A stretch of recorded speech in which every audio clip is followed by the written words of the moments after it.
¿Qué tal? Buenas tardes. Soy estudiante de la Universidad Virtual del Estado de Guanajuato. Mi nombre es Raquel Rangel Ayala. Mi matrícula es 24012388. El nombre del módulo es Derecho Procesal Penal. El nombre del reto es el reto 1. ¿Cuáles fueron los antecedentes latinoamericanos de la Reforma Constitucional Mexicana? Y la fecha de elaboración es el 11 de marzo del 2026. Como pequeña introducción diré que la transformación jurídica en América Latina a través de las reformas procesales penales no solo representaron un cambio técnico en la manera de llevar los juicios, sino también una transformación cultural y política que ha marcado profundamente la historia del derecho en nuestra región. La periferia, tradicionalmente vista como receptora de modelos externos, se convirtió en protagonista y un motor de cambio. Y desde ahí las reformas se extendieron, demostrando que la innovación jurídica puede nacer en contextos locales y luego irradiar hacia toda la región. Esta perspectiva reconoce el papel activo de América Latina en la construcción de sistemas de justicia más transparentes, democráticos y respetuosos de los derechos humanos. Como primera pregunta, ¿a qué se refiere el autor cuando afirma que las reformas en materia de justicia penal se difundieron desde la periferia? Langer nos dice que las reformas no nacieron en los grandes centros jurídicos ni en Europa ni en Estados Unidos, sino en países latinoamericanos que, enfrentando crisis de legitimidad, corrupción y violaciones de derechos humanos, se atrevieron a innovar. La periferia se convirtió en laboratorio y desde ahí las reformas se extendieron, mostrando que la modernización no siempre fluye del centro hacia afuera, sino que puede irradiar desde los márgenes hacia el mundo. Chile y Guatemala, por ejemplo, fueron pioneros en introducir juicios orales y sistemas acusatorios en los años 90. Estas experiencias locales, inicialmente consideradas periféricas, se transformaron en referentes regionales y comenzaron a extenderse hacia otros países. La idea de la difusión desde la periferia significa que la modernización no siempre fluye del centro hacia afuera. En este caso, las reformas emergieron desde los márgenes del sistema jurídico global, adaptadas a realidades sociales y políticas propias, y luego ya tuvieron su expansión hacia otras regiones. América Latina demostró que la periferia puede ser protagonista, generando cambios profundos y mostrándole al mundo que la transformación procesal penal también puede nacer desde contextos locales y expandirse con fuerza hacia otros sistemas.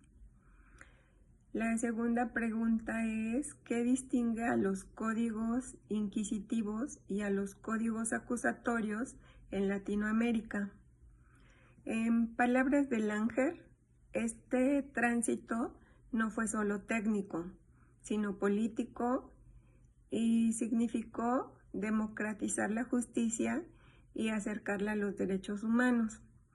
Los códigos inquisitivos, dominantes en la región durante siglos, eran procesos escritos, secretos, donde el juez investigaba y decidía, y el acusado apenas podía defenderse. En este sistema, el juez concentraba casi todo el poder. Él investigaba, él decidía y él mismo dictaba la sentencia. El proceso era escrito y secreto, lo que significaba que la ciudadanía no podía ver cómo se desarrollaba el juicio. El acusado tenía muy pocas oportunidades de defenderse, su voz estaba prácticamente ausente y la defensa técnica era limitada.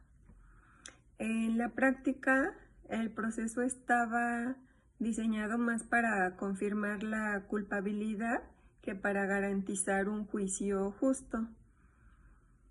Y con la llegada de los códigos acusatorios,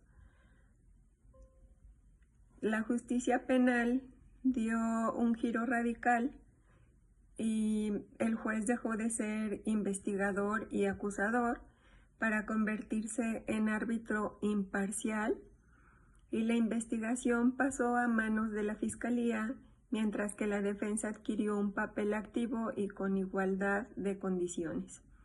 El proceso se volvió oral, público y contradictorio. Las audiencias se realizan frente a la sociedad, las pruebas se discuten en tiempo real y el acusado tiene voz y defensa técnica. La tercera pregunta es: ¿cómo influyeron los actores internacionales en la formación y expansión de la red de activistas y reformadores en América Latina? Langer subraya como los actores internacionales organismos multilaterales, fundaciones y universidades extranjeras se convirtieron en aliados estratégicos de los reformadores latinoamericanos. Primero, aportaron financiamiento, porque sin recursos muchos proyectos de modernización judicial habrían sido inviables. Y después brindaron legitimidad al respaldar las iniciativas locales, recordando a los estados sus compromisos en materia de derechos humanos, fortaleciendo la credibilidad de los reformadores frente a la sociedad y las instituciones.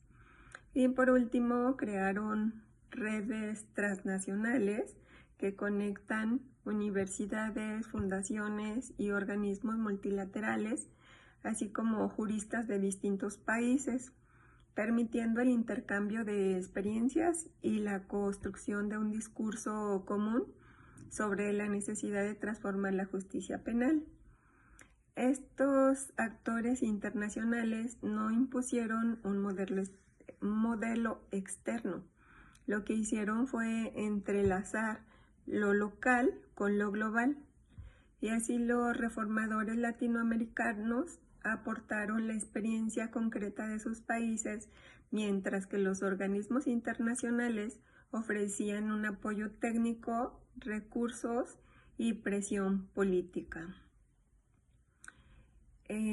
Como conclusión, Langer sostiene que las reformas procesales penales en América Latina representan un ejemplo de innovación desde la periferia, al romper con los modelos inquisitivos tradicionales y abrir paso a sistemas acusatorios más transparentes y democráticos.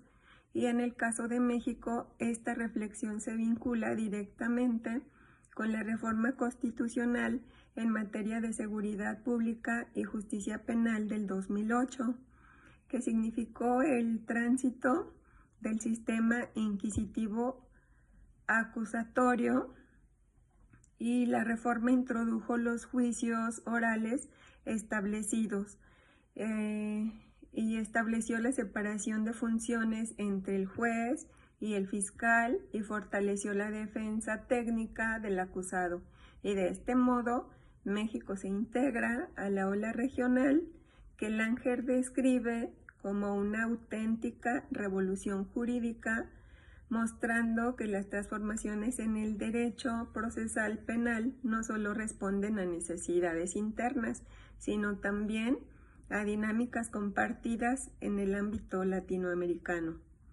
Y esta experiencia en México confirma que la innovación jurídica puede surgir desde la periferia y convertirse en un motor de cambio profundo en la búsqueda de mayor justicia y transparencia.